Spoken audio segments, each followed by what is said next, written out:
Well, what's up, guys? GotDave here, and I was just thinking about something. I was thinking about lever position. You know, like how you got your, like, what angle do you have your levers set up? The main thing to think about when you're setting up the angle of your levers is whether or not you stand up on that bike. That's, to me, that's the biggest thing. That's the only thing I really consider with lever setup. Most people with, like, sport bikes, like crotch rockets, like the tucked position, they're not standing up on the pegs when they ride.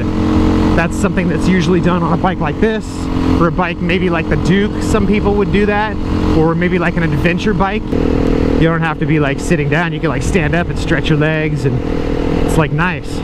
It's nice to have that option.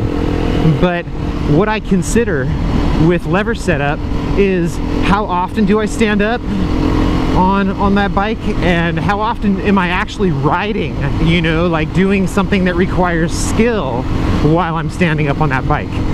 And a bike like this, I'm riding it a lot standing up, actually like changing gears and braking and doing stuff like that while I'm standing up. And so when you have a bike that you're doing that on, you got to make sure that the levers are low enough, like down angle enough, that when you're standing up, they're kind of under the bars.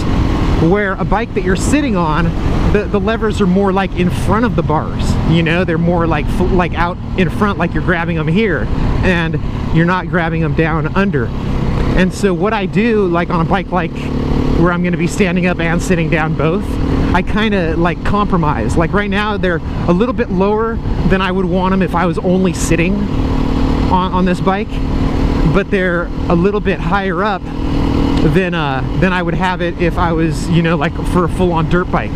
You know, like on my dirt bike, I pretty much have them like almost down, you know, like almost underneath the bars. Where these are kind of like at a 45-degree angle, you know, so it kind of splits the difference between stand-up comfort and usability versus sitting down comfort and usability. So I just wanted to touch on that. Just figured I'd, you know, mention what I do, you know, like, because when you first buy a bike, it never feels, well, I mean, it might to you, I don't, but rarely to me does it feel the way that I actually like want it to feel.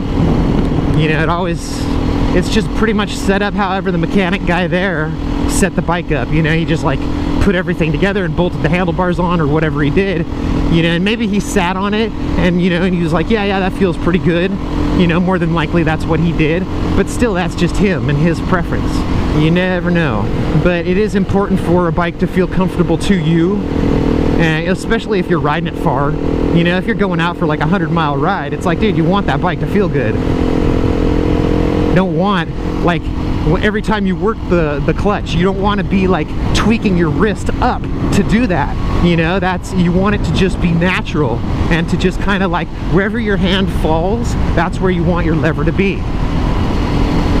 So that is it. Just figured I'd talk about that for a few. You guys have a great day, and I will talk to you later. Peace.